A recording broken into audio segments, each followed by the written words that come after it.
31st night కి farm house book చేసుకుని friends తో ఎంజాయ్ చేయాలనుకుంటున్నారా? అయితే వెంటనే డోసే యాప్ ని డౌన్లోడ్ చేసుకుని బుక్ చేసుకోండి.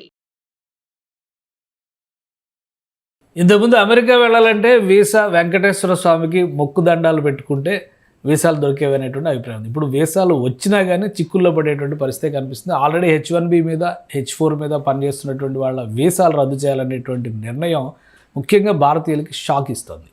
సో ఇప్పుడు దీనికి సంబంధించినటువంటి ప్రత్యామ్నాయాలు ఏంటి, అసలు వీసా నిబంధనల్ని అమెరికా ఏ విధంగా మార్పు చేయబోతుంది, ఈ అంశాలను విశ్లేషించే ప్రయత్నం చేద్దాం. మనతో పాటు అమెరికా నుంచి వర్జీనియా నుంచి లైవ్లో జాయిన్ అయ్యారు సాయి శ్రీనివాస్ రెడ్డి, భూమిరెడ్డి సాయి శ్రీనివాస్ రెడ్డి గారు. శ్రీనివాస్ రెడ్డి గారు నమస్తే.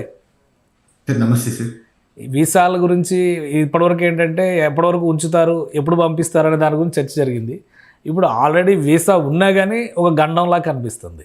ఏంటి H1B H4 పైన పెట్టినటువంటి నిబంధనలు ఏంటి, వాటి వల్ల ఎదురవుతున్న సమస్యలు ఏంటి? జనరల్గా ఫస్ట్ చెప్పాలనుకుంటే మీరు చెప్పినట్టు ఈ సంవత్సరం సుమారు 85,000 మంది వీసాస్ అనేది రివోక్ చేయడం జరిగింది సార్. అంటే మొత్తం అంటే H1B కానీ F1 కానీ ఇది ఓన్లీ భారతీయులకు సంబంధించినది కదా, ప్రపంచ దేశాల నుండి వచ్చిన వాళ్ళందరికీ 85,000 మంది వీసాలు అనేది రివోక్ చేయడం జరిగింది. సో దీని తర్వాత మనం చూసుకుంటే గత నెలలో నవంబర్ నెలలో ఈ వైట్ హౌస్ దగ్గర ఒక చిన్న అటాక్ అనేది జరగడం జరిగింది, అంటే which is barbaric. So attack జరిగిన తర్వాత ఈ H1B H4 వీసా హోల్డర్స్ కూడా సోషల్ మీడియా బెట్టింగ్ అనేది చేయాలి, వీళ్ళ every visa is adjudication to the national security అనేది ఒక చిన్న కాన్సెప్ట్తో ఇప్పుడు H1B H4 వీసాలకు కూడా సోషల్ మీడియా బెట్టింగ్ అనేది చేస్తున్నారు సార్. అంటే ఇది ముందు ఎప్పుడే కానీ లేదు, మనం మాట్లాడుకుంటే గత ఏప్రిల్ మే ఆ మంత్లో ఈ F1 లేకపోతే F2 వీసా హోల్డర్స్కి సోషల్ మీడియా బెట్టింగ్ అనేది ఉండేది, H1B వాళ్ళకి ఎప్పుడు ఉండేది కాదు.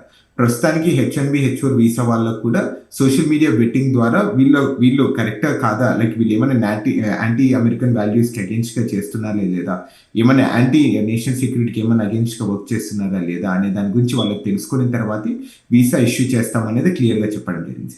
ఓకే, ఇప్పుడు ఈ రద్దు చేయడం అంటే ఏంటి, దాని స్టేటస్ ఏంటి? ఆల్రెడీ H1B H4 వీసాల మీద అమెరికాలో పనిచేస్తున్న వాళ్ళ భవిష్యత్తు ఏంటి? రద్దు అయింది కాబట్టి వాళ్ళని వెంటనే మళ్ళీ డిపోర్ట్ చేసేటువంటి ప్రమాదం ఏమైనా ఉందా? సో జనరల్గా వీసా రద్దు అయినంత మాత్రాన సో ఇక్కడ ఉన్న లీగల్ స్టేటస్కి అయితే ఏం ప్రాబ్లం అయితే ఏమి ఉండదు సార్. ద వీసా అనేది సింపుల్గా అంటే జనరల్ టర్మ్స్లో అందరికి అర్థమయ్యే విధంగా చెప్పాలంటే వీసా అనేది ఒక ఎంట్రీ టికెట్ లాంటి సార్. అంటే మనం ఆ దేశంలోకి ఎంట్రీ కావాలా వద్దా అనేది ఈ CBP పోర్టల్లో మనం చూసిన తర్వాత మనకి ఎంట్రీ ఇస్తారు. సో అంతకు మించి వీసా అనేది మనం ఇక్కడ ఉన్న లీగల్ స్టేటస్ కి అన్లాఫుల్ గా వెళ్తామా లేదా అనే దాని గురించి మనం ఎక్కడ వరి కానవసరం లేదు. అంటే ఆ ఉన్నంత కాలం అంటే H1B వాళ్ళకు ఎన్ని రోజులు వీళ్ళకి ఇక్కడ వర్క్ ఆథరైజేషన్ ఉందో అన్ని రోజులు ఇక్కడ ఉండొచ్చు, మళ్ళీ దాని తర్వాత వాళ్ళు ఏమంటే తిరిగి వెళ్ళిపోవాలి. సో ఆ వీసా అనేది కంప్లీట్ అయిన తర్వాత లేకపోతే కొత్త వీసా తీసుకొని అయినా కానీ ఇక్కడ ఈ దేశంలో ఉండాలి అనేది క్లియర్ గా తెలియజెప్పడం జరిగింది. H1B అంటే మాక్సిమం ప్రొఫెషనల్ పర్సన్స్కి ప్రొఫెషనల్స్కే ఇచ్చినటువంటి వీసా అది. దీనివల్ల కంపెనీలు కూడా సఫర్ అయ్యేటువంటి పరిస్థితి ఉంటుంది. వీళ్ళ జాబ్ పోవడమా లేదంటే వీళ్ళని రిటర్న్ పంపించడం అనేది పక్కన పెడితే కంపెనీలు కూడా సఫర్ అవుతాయి కదా. ఎందుకు అంత డ్రాస్టిక్ డెసిషన్ ఇమీడియట్గా తీసుకోవాల్సి వచ్చింది?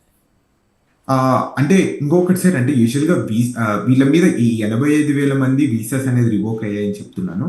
వీళ్ళ మీద క్రిమినల్ ఛార్జెస్ కానీ ఏదైనా ఇక్కడున్న పబ్లిక్ పాలసీకి అగేన్స్ట్గా ఏదైనా ఛార్జెస్ ఉంటేనే వాళ్ళ వీసా అనేది రివోక్ కావడం జరిగింది సార్. అంటే so what ever it may be, అంటే చిన్న చిన్న క్రైమ్స్ కానీ లేకపోతే రెక్లెస్ డ్రైవింగ్ కానీ లేకపోతే ఈ DUI అంటే drinking and influence of alcohol కానీ, సో ఇలాంటి కేసెస్ ఉండడం వల్లనే వీళ్ళందరూ వీసా రివోక్ కావడం అనేది జరుగుతుంది. యూజువల్గా అలానే జరుగుతుంది సార్. అంటే నార్మల్గా మనం ఏప్రిల్ నుండి ఇప్పుడు వరకు చూసుకుంటే అలాంటి సందర్భాలు ఎక్కువగా ఉంటాయి వీళ్ళ మీద ఏదైనా అరెస్ట్ అవుతాయి.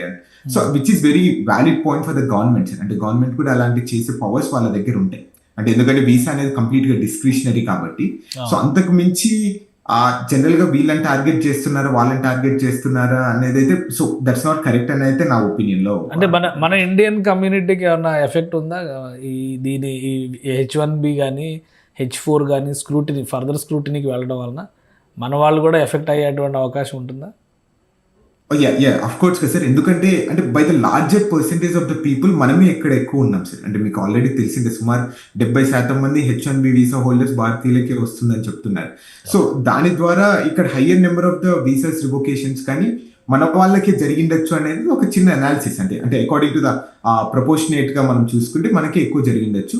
అండ్ ఈ సోషల్ మీడియా బెట్టింగ్ అనేది కూడా సో మోర్ ఆన్ ద మనకి ఇండియన్ సైడ్ కి ఎక్కువ ఎఫెక్టెడ్ గా కనిపిస్తుంది సార్. ఎందుకంటే December 15th తర్వాత నుండి ఈ సోషల్ మీడియా బెట్టింగ్ అనేది మొదలవుతుంది. అంటే మనకి H1B H4 వీసా వాళ్ళకి.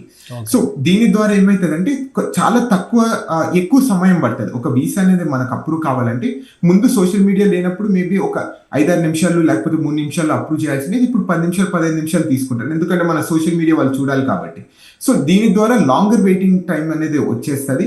అట్లనే ఎక్కువ వెయిటింగ్ టైం అంటే భారతదేశంలో ఇప్పుడు ప్రస్తుతం ఉన్న వాళ్ళకి మనం చూసుకుంటే డిసెంబర్లో ఉన్న వాళ్ళకి మేలో వీసా ఇంటర్వ్యూ అనేది ఇవ్వడం జరిగిందని చెప్తున్నారు సార్. అంటే సుమారు 5 నెలలు మనము ఇక్కడ ఉద్యోగం మనల్ని అలానే పెడతారా లేదా, మనం లేకపోతే రిమోట్ ఇస్తారా లేదా, మన పరిస్థితి ఏంటి అనేది చాలా మంది భారతీయులు ముఖ్యంగా H1B H4 వీసా హోల్డర్కి చాలా కొంచెం భయాందోళనగా చెందుతున్నారనేది మనకు క్లియర్గా తెలుస్తుంది. ఈ నిర్ణయాలు రెగ్యులర్ వీసా ట్రై చేసే వాళ్ళకి లేదా వీసా అపాయింట్మెంట్స్ స్లాట్స్ కోసం ట్రై చేసే వాళ్ళకి కూడా ఇబ్బంది తీసుకొచ్చేవి అవుతుందా, లేదంటే అవన్నీ సపరేట్ కేసుగా చూస్తారు, ఇవి H1Bలు అన్ని సపరేట్ కేసుగా చూస్తారా?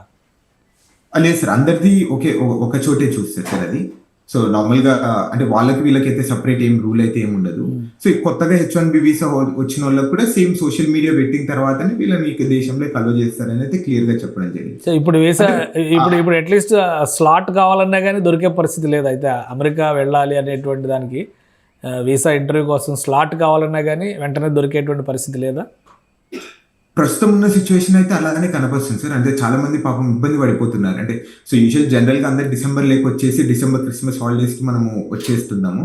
అంటే అందరూ ప్రస్తుతం ఇండియాలో ఉండడం లేకపోతే చాలా మంది ఇండియా ట్రావెల్ చేయడం వల్ల సో ఆ కొంచెం రద్దీ అనేది ఎక్కువ పెరిగిందని అయితే క్లియర్గా తెలుస్తుంది సార్. అంటే మనం చూస్తాం, నేను ఈ మధ్య చాలా పోస్ట్ చూస్తున్నాను. అంటే వీసా అపాయింట్మెంట్ ఆటోమేటిక్గా క్యాన్సిల్ అయిపోయింది, నాకు ఇప్పుడు మేకు ఇచ్చారు, మే 2026కి ఇచ్చారు, కొంతమందికి అయితే నవంబర్ 2026కి ఇచ్చారు. అంటే సుమారు సంవత్సరం రోజులు మనము ఈ దేశంలోకి రాకోకుండా మనం అన్ని రోజులు ఉండగలమా లేదా అనేది కూడా చాలా కొంచెం టెన్షన్ పడిపోతున్నారు సార్ అందరు. రైట్.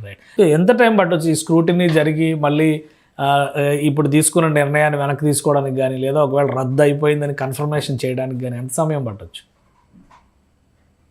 యూజువల్గా సార్ అంటే ఏ డెసిషన్ అయినా కానీ వీసా మీద వచ్చే కొద్దీ ఫాస్ట్గా తీసేసుకుంటారు సార్. ఓకే. అంటే ఎందుకంటే ఇది నేషనల్ సెక్యూరిటీకి సంబంధించినది కాబట్టి అంటే ఎవ్రీ టైం కరెంట్ అడ్మినిస్ట్రేషన్ చేస్తున్నప్పుడు అని ప్రతి దగ్గర నేషనల్ సెక్యూరిటీ అనే ఒక పదాన్ని వాడతారు. ఎందుకంటే అంటే ఏలియన్స్ అంటే మనం నాన్ ఇమిగ్రెంట్స్ మనం ఈ దేశంలోకి తీసుకొని వచ్చేసి ఏమన్నా అమెరికన్స్ ఏమన్నా సఫర్ అవుతారా అనేది ఒక ఇంటెన్షన్ తోని ఇలాంటి రూల్స్ అనేది తీసుకొని వస్తున్నారు సార్. అంతకు మించి this is nothing kind of అంటే వీళ్ళనే టార్గెట్ చేస్తున్నారు వాళ్ళని టార్గెట్ చేస్తున్నారు అనేది ఎక్కడ అయితే ఏం లేదు. Generally it's part of procedure, లేకపోతే ఇట్లా పార్ట్ ఆఫ్ వీసా అడ్జుడికేషన్ కి ఇలానే మనం చేయాలి అనేది కొత్త రూల్స్ అనేది జనరల్ గా రూల్స్ తీసుకొని వస్తున్నారు అయితే నేను అనుకుంటున్నాను. Right. Thank you Srinivas Reddy గారు విశ్లేషణ అందించినందుకు. ఇది అమెరికా ఫస్ట్ అనేటువంటి నినాదంతో ఇప్పటివరకు డొనాల్డ్ ట్రంప్ అడ్మినిస్ట్రేషన్ అనేక నిర్ణయాలు తీసుకుంది. అదే తరహాలో ఇప్పుడు H1B H4 వీసాలు ఉన్నవారిని కూడా స్క్రూటినీ చేయడం, వాళ్ళ మీద ఉన్నటువంటి వివిధ రకాల కేసులు ఫిర్యాదులు వాళ్ళ సోషల్ మీడియా యాక్టివిటీస్ వీటన్నిటిపైన కూడా వడపోత కార్యక్రమాన్ని చేపట్టింది. అన్నిటికంటే పెద్ద అంశం ఏంటంటే వీసా స్లాట్స్ దొరకాలంటే కనీసం 6 నెలల నుంచి సంవత్సరం పాటు వెయిట్ చేయాల్సిన పరిస్థితి వస్తుంది అమెరికా వెళ్ళాలనుకునేవాళ్ళు. టూరిజం పరంగా వెళ్ళాలనుకున్నా కానీ స్లాట్స్ దొరకడం చాలా కష్టంగా మారుతుంది. సో ఈ స్క్రూటినీ తొందరగా కంప్లీట్ అయితే కనుక వీసా స్లాట్స్కి కూడా కొంత వెసులుబాటు వచ్చే అవకాశం ఉంటుందని సాయి శ్రీనివాస్ రెడ్డి గారు చెప్తున్నారు. ఇది స్పెషల్ డిస్కషన్. Keep watching.